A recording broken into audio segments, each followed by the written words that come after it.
Hello, this is Zamanzadeh from ZZNetworking.com. In order to see better, press this icon to view full screen. Now, I began my tutorials for SQL talking about normalization. I'm going to end these tutorials for SQL talking about the same concept, since it needs to be thoroughly explained. Now that you've already created tables, inserted data, defined columns, gave them data types, you have to ask yourself, what's the purpose of all of this? Why not simply have all of our data in just one table? Why do we have to have it in so many different tables? Well, some new users may wonder why all the information in the database is not put into one large table, and that's a perfectly good question. The single table approach leads to problems because of data redundancy, which is a duplication of data, and data anomalies, which are data inconsistencies. Now, in the following table, it is not clear if we have two customers named Pat Jones, or if Pat Jones moved since the city is different for the last row, or if this is simply an erroneous enter. You notice that for the first two rows, Burbank is the city for Pat Jones. Yet in the last row, it's Pasadena. So at this point, we don't know if there's two Pat Jones. We have two customers named Pat Jones. Or if somebody accidentally put Pasadena as the city for the last entry. Or if he just happened to move. It's hard to keep track of data when it's not normalized. So in order to avoid problems with unnormalized data, a system was invented to ensure that data would be entered into tables in an appropriate way. The way to do this is normalization is broken into three sections: 1NF, 2NF, and 3NF. To get a table into 1NF, the first step to normalizing your data is to identify a primary key. If two columns are used as your primary key, then it is referred to as a composite primary key. So let's think about, for instance, the rep table.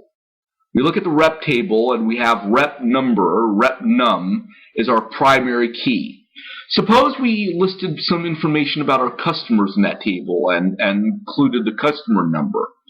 Well, in that case, all the information that referred to our customers would not necessarily be would not be dependent on the rep number. It would be dependent on the customer number. So if we had one table, if we combine the rep table and customer table together, several of our columns would be dependent on the rep number column, and several of our columns would be dependent on the customer number column, and that would give us some problems. So the first step is we'd identify, well, which column or columns are the rest of our columns dependent on. And once we identify that, we are in 1NF.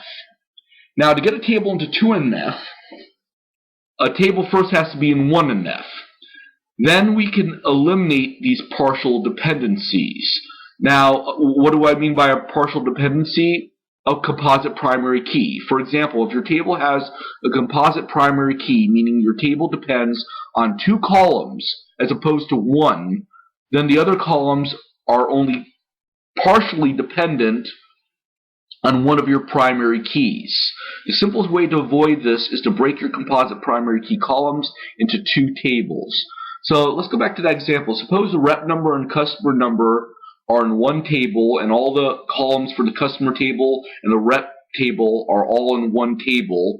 We notice that some of the columns are dependent on the rep number, like the first name and last name of our representatives, but then the customer name is dependent on the customer number. So what we would do was we'd identify that the rep number and customer number are the primary composite primary keys, and then break them into two different tables. So we'd have the rep table with the rep number as the primary key, and then the customer table with the customer number as the primary key. Now that we've broken this into two different tables, we have to do one more thing to bring this into 3NF. Once your table is in 2NF, then you must eliminate transitive dependencies, which means that at least one of the columns in your table is not dependent on your primary key column. So let's go back to the example. Suppose we just broke up the rep table and the customer table into two tables, Originally they were one table. We just broke them up into two separate tables. We made rep number the primary key for the rep table and customer number the primary key for the customer table. Once we break these up, we have to make sure that the columns in the rep table are completely dependent on the rep number. For instance, the representative's first name, last name, the commission of the representative, they're dependent on one representative who's represented by a number, and we make sure that all the columns in that table are dependent on the rep num column. If we accidentally left in the customer name in the rep table, we would have to eliminate that column and put it in the customer table. So that way in the customer table, all of our columns are dependent solely on the customer number and have nothing to do with the rep number. So once we eliminate all the transitive dependencies and all the columns in our table are dependent on one primary key, then that table is considered to be normalized. When a table is in 3NF, it is considered normalized. Now, why is this important? Because most likely you will be asked something about this if you apply for any SQL job. If you go for any SQL job interview, the tech person will most likely ask you about normalization and want to hear what 1NF, 2NF, and 3NF are. So do your best to understand and memorize those terms.